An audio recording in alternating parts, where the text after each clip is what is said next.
الرحیم الحمد للہ رب العالمین الرحمن الرحیم مالک یوم الدین صدق اللہ العظیم وصدق رسولہ النبی الکریم۔ ترجمہ: تمام تعریفیں اللہ کے لیے ہیں جو جہان والوں کا پروردگار ہے، جو بڑا مہربان نہایت رحم کرنے والا ہے، روز جزا کا مالک ہے۔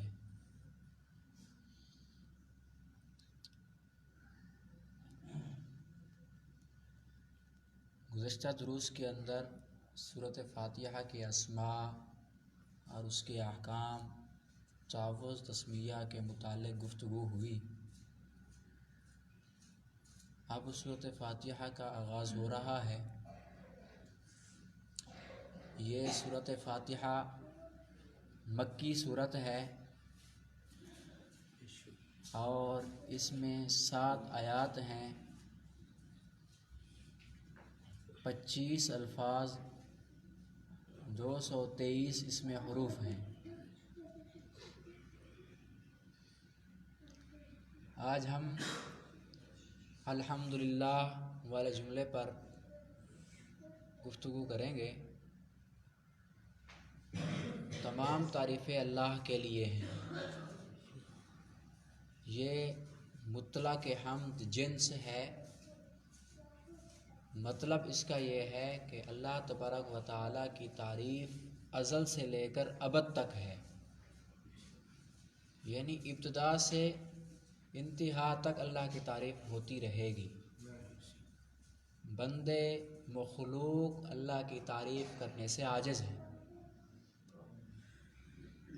اس کی وجہ یہ ہے کہ قرآن مجید فرماتا ہے وَلَوْ أَنَّمَا فِي الْأَرْضِ مِنْ شَجَرَةٍ أَقْلَامٌ وَالْبَحْرُ يَمُدُّهُ مِنْ بَعْدِهِ 7 أَبْحُرٍ مَا نَفِدَتْ كَلِمَاتُ اللَّهِ، کہ اگر زمین میں جتنے درخت ہیں روئے زمین پر، ان تمام کو کلمے بنا دیا جائے، اور جو زمین پر سمندر ہے اس کو سیاہی بنا دیا جائے، اس جیسے سمندر کے ساتھ سمندر اور ہوں ان کو بھی سیاہی بنا دیا جائے، پھر اللہ تبارک و تعالیٰ کے افعال کو لکھنا شروع کریں۔ کلمات اللہ سے مراد اے افعال اللہ، اللہ کے افعال لکھنا شروع کریں تو اللہ کے فعل ختم نہیں ہوں گے، کلمیں ختم ہو جائیں گی، صحیح ختم ہو جائے گی۔ اس سے ثابت ہوا کہ اللہ کے افعال لامتناہی ہیں، بہت زیادہ ہیں جو اعداد و شمار میں نہیں آ سکتے، اور تعریف اچھے فعل پر ہوا کرتی ہے۔ جب اللہ کے افعال لامتناہی ہیں تو یہ مستلزم ہے اللہ تبارک و تعالیٰ کی تعریف لامتناہی کو۔ اور اس سے یہ بھی ثابت ہوا کہ جو بندہ اللہ کی تعریف کرتا ہے وہ حتی المقدور کرتا ہے، جتنا اس کے بس میں ہے وہ تعریف کر سکتا ہے، باقی وہ یہ دعویٰ بھی نہیں کر سکتا کہ میں اللہ کی کامل تعریف کر سکتا ہوں۔ یہ جو الحمدللہ والا جملہ ہے، ایک تو یہ جملہ بطور تعریف کے استعمال ہوتا ہے، اور دوسرا یہ جملہ بطور دعا کے بھی استعمال کیا جا سکتا ہے۔ جیسا کہ حدیث شریف میں آتا ہے، اللہ کے نبی صلی اللہ علیہ وسلم نے فرمایا افضل الذکر لا الہ الا اللہ وافضل الدعاء الحمدللہ، بہترین اذکار میں سے ذکر لا الہ الا اللہ ہے، اور دعاؤں میں سے بہترین افضل ترین دعا وہ الحمدللہ ہے۔ اللہ کے نبی صلی اللہ علیہ وسلم نے بھی دعا میں یوں ارشاد فرمایا اللہم لا احصی ثناء علیک انت کما اثنیت علی نفسک، اللہ میں تیری تعریف ایسے نہیں کر سکتا جیسے کہ تو نے بذات خود اپنی تعریف کی ہے۔ اور اسی طرح ہی اس کو بطور تعریف کے پڑھنا جو ہے وہ ترازو کو بھر دیتا ہے۔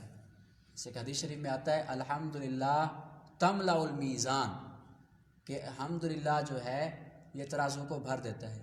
اور ایک روایت میں آتا ہے اللہ کے نبی صلی اللہ علیہ وسلم نے فرمایا سبحان اللہ والحمد للہ تملأ ما بین السماوات والارض، کہ یہ دو جملے جو ہیں جو بندہ سبحان اللہ الحمدللہ کہتا ہے وہ آسمان و زمین کے مابین جو کچھ بھی ہے خلا جتنا بھی ہے اس کو یہ کلمات بھر دیں گے۔ اس لیے ہمیں یہ اپنی زبان پر ورد رکھنا چاہیے۔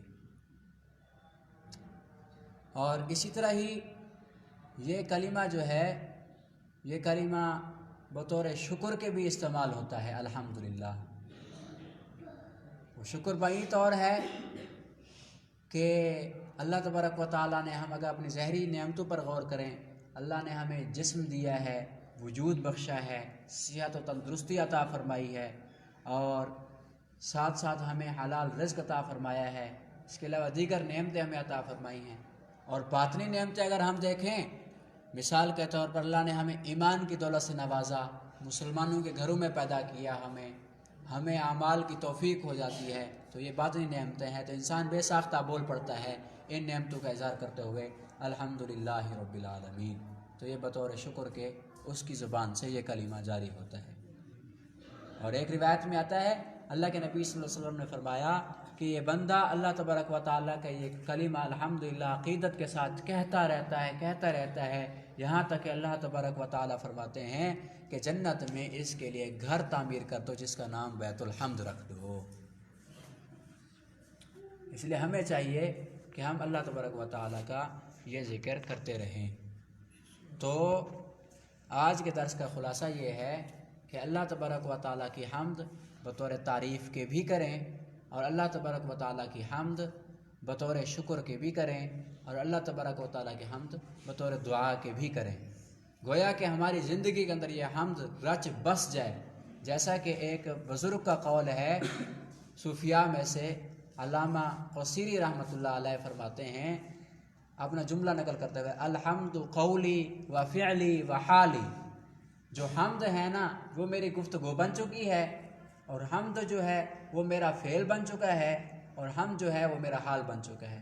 قول کا مطلب یہ ہے کہ جو اللہ نے اپنے انبیاء کی زبانوں کے ذریعے سے جو اپنی تعریف کروائی ہے وہ میری زبان پر ہمیشہ جاری رہتی ہے، اور فعل کا مطلب یہ ہے کہ صرف زبان سے اللہ کی تعریف مقصود نہیں ہے، بلکہ اللہ نے جو عضو بنائے ہیں عضو کے لیے جو جو فعل مقرر کیا ہے اس سے وہی افعال صادر ہوتے ہیں اللہ کی رضا اور خوشنودی کے لیے۔ تو وہ بزرگ فرماتے ہیں کہ افعال سے بھی ایسے افعال صادر ہونا یہ بھی اللہ کی تعریف ہے۔ اور حال کا مطلب یہ ہے کہ ہمارا دل ہر وقت اللہ کی یاد میں سرشار رہے، ہر وقت اللہ کی یاد سے معزوز ہوتا رہے، اس کو بھی کیا کہتے ہیں کہ میرا حال بھی یہ کہ اللہ کے ذکر میں مصروف ہے۔ اس لیے بزرگان دین ایک مراقبہ کرواتے ہیں کہ تم اس انتظار میں بیٹھا کرو کہ اللہ کی رحمت حضور اکرم صلی اللہ علیہ وسلم کے قلب اطہر سے ہو کر ہمارے دلوں میں آ رہی ہے۔ اس سے ہمارے دل کی حالت کو بدلنا ہوتا ہے کہ دنیا کی طرف جو ہمارے دل لگے ہوئے ہیں ان سے ہٹ کر اللہ کی یاد میں رہیں، چاہے کسی کام میں بھی مصروف ہوں، دل اس کی اللہ کی یاد میں لگا ہوا ہو۔ دعا ہے کہ اللہ تبارک و تعالی ہمیں ہمیشہ اپنی یاد میں رکھے، ہمیشہ اپنے ذکر سے ہماری زبانوں کو رطب اللسان رکھے، اور ہم سے وہ افعال کرائے جس سے وہ راضی ہوتا ہے۔